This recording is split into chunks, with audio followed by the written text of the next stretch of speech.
മാംഗല്യേ ശിവേ സർവാർത്ഥസാധികേ ശരണ്യേ ത്രയംബകേ ഗൗരി നാരായണി നമോസ്തുതേ. ദേവീ ശരണം അമ്മേ.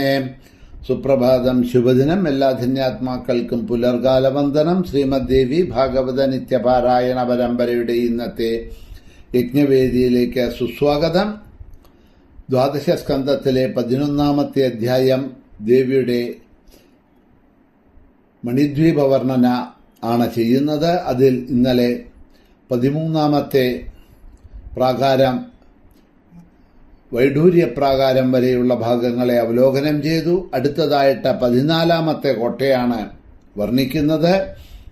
64-ാമത്തെ ശ്ലോകത്തില് വൈഡൂര്യമണിശാലസ്യാഗ്രേശാല പരസ്മൃത ദശയോജന തുംഗാസൗ ഇന്ദ്രനീലാശ്മനിർമ്മിത സർവത്ര ദേവീ നാമ സങ്കീർത്തനം. മഹാദേവ്യൈ നമഃ. 14-ാമത്തെ പ്രാകാരം ഇന്ദ്രനീല പ്രാകാരം. ഇന്ദ്രനീലം ഇംഗ്ലീഷില് സഫയർ എന്ന് പറയും. ഇന്ദ്രനീല പ്രാകാരമാണ്. ഇതിനും 10 യോജന ഉയരമുണ്ട്. ആ പ്രദേശം മുഴുവനും ഇന്ദ്രനീലമയമാണ്. തടാകങ്ങള്, നാടുകള്, കാടുകള്, വീടുകള്, പക്ഷികള്, മൃഗങ്ങള് എന്നു വേണ്ട അവിടെ എന്തെല്ലാമുണ്ടോ അവയെല്ലാം ഇന്ദ്രനീല രത്നം കൊണ്ട് ഉണ്ടാക്കപ്പെട്ടവയാണ്. ഇവിടെയാണ് അനേക യോജന വിസ്താരത്തിൽ പ്രശോഭിതമായിട്ടുള്ള മഹാപത്മം.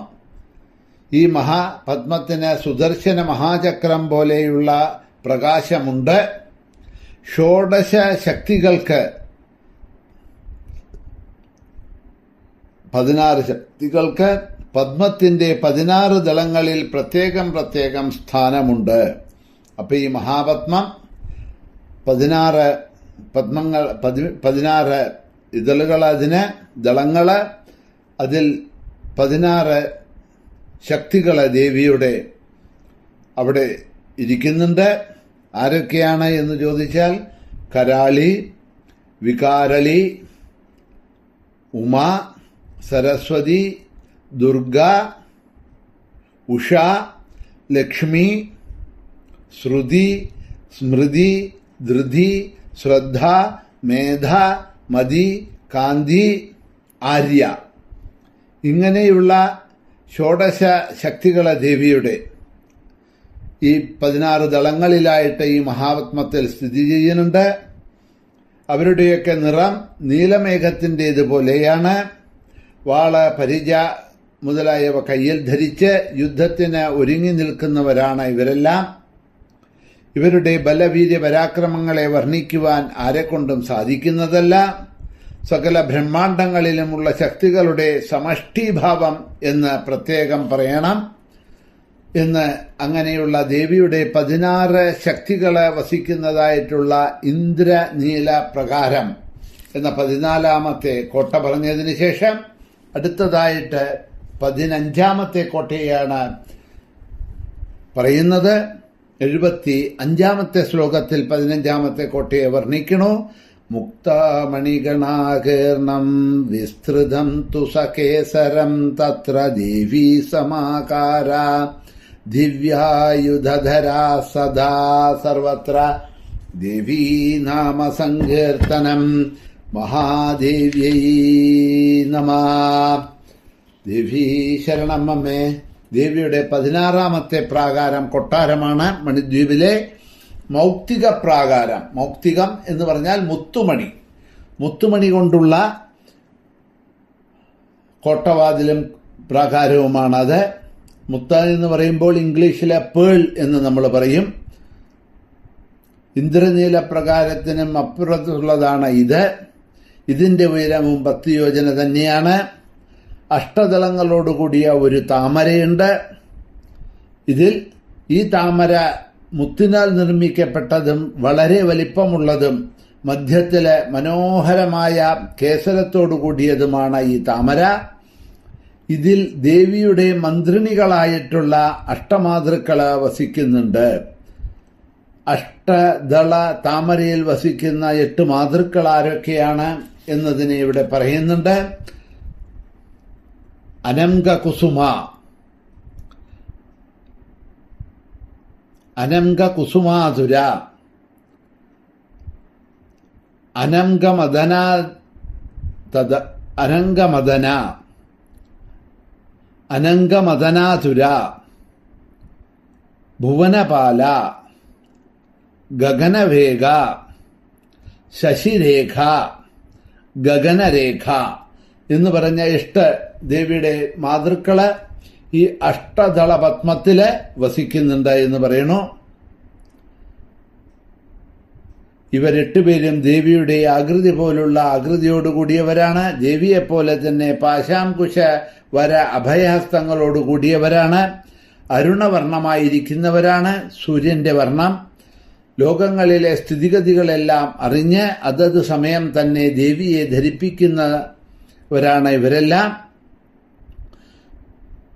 സർവകാര്യങ്ങളും നടത്തുന്നതിലും നടത്തിക്കുന്നതിലും വൈദഗ്ധ്യത്തോടു കൂടിയവരാണ്. ദേവിയെ കാര്യങ്ങളിൽ സ്ഥിരമായി ഉറപ്പിക്കപ്പെട്ട ചിത്തത്തോടു കൂടിയവര്, ദേവിയുടെ മനോരഥത്തെ അറിയുന്നതിൽ വളരെ നൈപുണ്യത്തോടു കൂടിയവരാണ്. സുന്ദരികളാണ് ഇവരെല്ലാവരും. ഇവരാണ് പ്രാപഞ്ചിക വർത്തമാനങ്ങളെ അതാത് സമയം തന്നെ ദിവ്യശക്തി കൊണ്ടറിഞ്ഞ് ദേവിയെ ധരിപ്പിക്കുന്നത്. ദേവിയുടെ ആജ്ഞകളെ അനുസരിച്ച് പ്രപഞ്ച പരിപാലനം അനുഷ്ഠിച്ചു വരുന്നു. അങ്ങനെയുള്ള മൗക്തിക പ്രാകാരം, മുത്തുമണി കൊണ്ടുള്ള ആ കൊട്ടാരം 15ാമത്തെ അവിടെ പറഞ്ഞു. ഇനി 15ാമത്തെ കൊട്ടാരത്തിന് ശേഷം അടുത്ത 16ാമത്തെ പ്രാകാരത്തിനെ കുറിച്ച് 82ാമത്തെ ശ്ലോകത്തിലാണ് വർണ്ണിക്കുന്നത്. വിശ്വസംബന്ധിനി വാർത്താം ബോധയന്തി പ്രതീക്ഷണം മുക്താചാലാദ അഗ്രഭാഗേ മുക്താചാലാദഗ്രഭാഗേ മാരകതോപരാ സർവത്ര ദേവീ നാമസങ്കീർത്തനം മഹാദേവ്യൈ നമഃ. ദേവിയുടെ 16ാമത്തെ പ്രാകാരത്തിനെ പറയുന്നത് മരതകരത്ന പ്രാകാരമാണ്. മരതകരത്നം കൊണ്ട്, അതായത് എമറാൾഡ് എന്ന് പറയും, മരതകരത്ന പ്രാകാരം. ഇതിന്റെ ഉയരവും 10 യോജനയാണ്. ഇതിന്റെ മധ്യത്തിലും ഭൂമിയും അതിലുള്ള സമസ്ത വസ്തുക്കളും ഈ മരതക രത്നം കൊണ്ട് തന്നെ ഉണ്ടാക്കപ്പെട്ടവയാണ്. അതിവിശേഷമായ ഷഡ്കോണ ചക്രം സ്ഥിതി ചെയ്യുന്നത് ഇവിടെയാണ്. ഇത് വളരെ പ്രധാനമായ ഒരു സംഗതിയാണ്. അതിനാൽ ഈ ഷഡ്കോണത്തിന്റെ അതിദേവതകളെ ഞാൻ വിവരമായിട്ട് പറയാം.